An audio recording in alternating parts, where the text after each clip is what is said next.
कि सबसे बड़ा मुजरिम कौन है। कुरान की नजरों में सबसे बड़ा मुजरिम कौन है। कुरान फरमाता है कि सबसे बड़ा मुजरिम वो है जो इस्लाम से वाकिफ है, इस्लाम का उसको पता है कि इस्लाम क्या कहता है, इस्लाम क्या है और हमें किसकी तरफ जाना चाहिए। इस्लाम के सारे कायदे कवानीन सब कुछ पता है, लेकिन क्या उस पर इस्लाम पर अमल नहीं करता। कुरान कहता है सबसे बड़ा मुजरिम यही है। क्या है?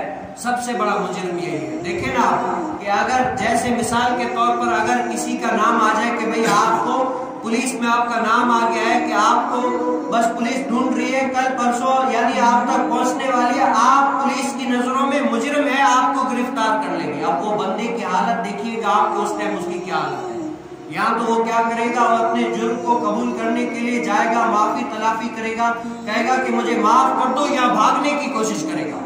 अब कुरान क्या कहता है कि मुजरिम वो है जो इस्लाम से वाकिफ है लेकिन उस पर अमल नहीं करता, वो सबसे बड़ा मुजरिम है। तो वो दूसरा यहाँ से भागने की कोशिश करेगा उन मानों में। देखें तो देखें हर जगह अल्लाह ताला की जमीन है, बंदा है कहाँ जाएगा, अल्लाह ताला की जमीन से तो निकल ही नहीं सकता। अब कोई है ना कहे कि मैं अल्लाह ताला की जमीन से निकल सकता हूँ, निकल ही नहीं सकता, ये नामुमकिन है। हर जगह अल्लाह ताला की जमीन है, हर जगह अल्लाह ताला की कुदरत है। वैसे तो अल्लाह ताला जगह मकीन मकान से पाक है, लेकिन अल्लाह ताला की कुदरत से कहाँ निकलेगा। दूसरा ये कि अपने जुर्म को कबूल करेगा, कहेगा कि हाँ भाई मेरे से ये जुर्म हो गया, मैं इससे जो है ना माफी करता हूँ, मुझे माफ कर दो, ये कर दो। फिर आगे वो उस गवर्नमेंट का पुलिस वालों का है कि वो उसको माफ करते हैं, क्या करते हैं।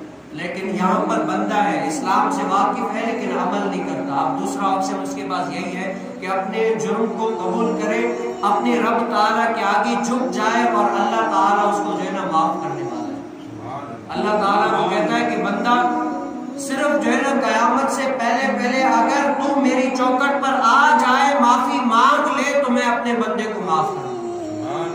अल्लाह ताला अपने बंदों से बड़ी मोहब्बत करता है।